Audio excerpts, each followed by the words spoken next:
Le buzz Bourgogne-Franche-Comté. Fréquence Plus. Fréquence Plus met la lumière sur vous, qui faites vibrer la région. Lumière sur le film De mauvaise foi qui sort dans un mois dans toutes les salles de cinéma de la région. C'est le premier long métrage du réalisateur Albéric Saint-Martin, un film tourné en partie à Paray-le-Monial et ses alentours. Ça se situe au cœur du Charolais brionnais et ça fait très plaisir à notre Charlie, originaire de là-bas. Alors ni une ni deux, il a rencontré le réalisateur Albéric Saint-Martin lors d'une avant-première. Alors ce film, c'est une comédie, on peut en parler, donc avec quelqu'un qui est, on va dire, notaire et qui veut empêcher pas mal de choses. Tout à fait, c'est un notaire un petit peu magouilleur. Alors ce qui est intéressant, c'est que le personnage est censé être croyant, donc avoir une sorte de ligne de vie un peu guidée par l'honnêteté, une certaine forme de vertu, et puis en fait est un magouilleur de première. Alors c'est des magouilles gentillettes, Il a son comparse qui est joué par Philippe Duquesne, c'est son clerc de notaire, avec qui il a des petites combines gentillettes, mais en fait ça se corse un peu parce que ça commence après à empiéter aussi sur sa vie privée. Il va se rendre compte aussi que ses actes peuvent avoir des conséquences sur sa vie de famille, notamment lui qui essaie de faire du bien à sa famille et essayer de faire que les choses roulent dans son sens, se rend compte qu'il peut un petit peu abîmer ses proches. Et donc voilà, c'est tout le parcours de ce personnage dans le film. Et on s'intéresse aussi au parcours notamment de sa fille, qui a des petites intrigues amoureuses de garçons qui lui tournent autour. Donc voilà, c'est tout cet aspect un petit peu comédie romantique, mélangé un petit peu de la comédie sociale, on va dire, avec ce contexte de foi qui fait un peu le sel du film.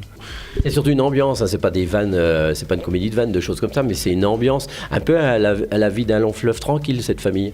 Exactement, oui, c'est un film un peu d'atmosphère et d'ambiance. C'est pour ça qu'on s'est plongé vraiment dans les sessions de Paray-le-Monial et qu'on a filmé en partie des vrais gens, des vraies cérémonies pour vraiment être au plus près de ce qui s'y passe. Voilà, on voulait pas être dans une recréation un peu artificielle, et puis j'allais dire, l'économie du film n'était pas là-dedans. On n'aurait pas pu se permettre d'avoir tous les figurants qu'on a eu et les scènes qu'on a pu filmer là-bas si on n'avait pas eu ce petit coup de pouce un peu de la communauté catho de là-bas. Et justement, quand il y a eu les moments de prière et autres, vous filmiez pendant ces moments-là ?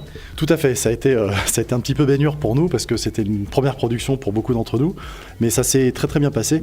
Il y a certaines cérémonies qui sont pour le coup recréées dans une vraie église avec des croyants qui font semblant de prier alors qu'ils ne sont pas en train de prier. Mais là, c'est la grosse scène qui est une vraie scène dans le film, c'est la scène un peu au flambeau. Là, on les voit tous avec des petites bougies. Là, on s'est vraiment glissé dans une vraie cérémonie nocturne comme il y en a à Paray-le-Monial. Les gens que vous apercevez, dont vous voyez les visages, c'est des gens qui ont bien sûr donné leur accord, mais on s'est vraiment immiscé dans la vraie cérémonie avec nos acteurs qui faisaient pas des choses qui étaient trop spectaculaires, qui dérangeaient trop. Mais voilà, les gens sont vraiment en train de prier dans un vrai recueillement et nous, au milieu de ça, avec nos caméras, c'était très fort, ouais. Est-ce que ça a joué sur l'équipe, cette atmosphère un petit peu qui est Paray-le-Monial ? Bon, je suis de Paray-le-Monial, donc je peux vous dire, vous avez ressenti quelque chose ? Je pense oui, c'est intéressant parce qu'on a un petit peu tout dans notre équipe, dans les techniciens, les acteurs, des gens croyants, pas croyants, un petit peu travaillés par la question, etc. Et tous, on a senti quand ils sont arrivés sur ce film, se sont un petit peu mis. Enfin, je pense qu'ils n'étaient pas sur un tournage comme les autres, comme ils avaient l'habitude d'en faire. Ils s'en amusaient, il y avait des groupes WhatsApp avec des noms pas possibles. Enfin, c'était très amusant, il y avait une espèce de décalage. On s'est beaucoup amusé, il y a eu beaucoup de gaieté sur ce film. Alors, l'équipe du film avec Pascal Demelon, qui est un personnage extraordinaire qu'on a vu dans 2 bons films. Puis vous avez Philippe Duquesne, comme vous disiez tout à l'heure. Lui, c'est la vie des chiens qu'on a suivis pendant très longtemps. C'est des personnages difficiles à mener, ces acteurs-là ou pas ? Ah non, ils sont adorables et puis ils ont beaucoup de métiers, ils sont très créatifs sur le plateau, donc il faut arriver à suivre parce que ça balance des vannes dans tous les sens.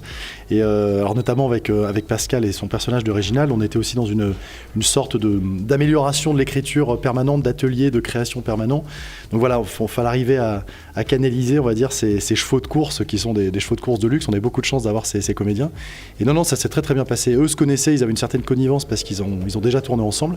Et ils se sont très très bien mariés avec l'autre génération de comédiens un peu plus jeunes, qui sont les personnages joué par François-David Cardonnel, Roman de Stamenrath et Jean-Baptiste Lafarge, qui joue les personnages d'Arthur, Elliot et Athénaïs. Donc tout ça a été une mayonnaise très créative sur le plateau, c'était très sympa. Et on voit François-David Cardonnel, que l'on connaît aussi par rapport à Koh-Lanta. Tout à fait, oui, c'est le gagnant de Koh-Lanta, je crois que c'est l'édition 2006, ouais, c'est ça. Ah non, un personnage physique, et je pense qu'il est dans un rôle assez inattendu aussi, il n'avait pas l'habitude de la comédie pure, et je pense qu'il s'est éclaté là-dedans, il a été très très bon. On va rappeler que le film sort le 7 mai. Le 7 mai, ouais, exactement.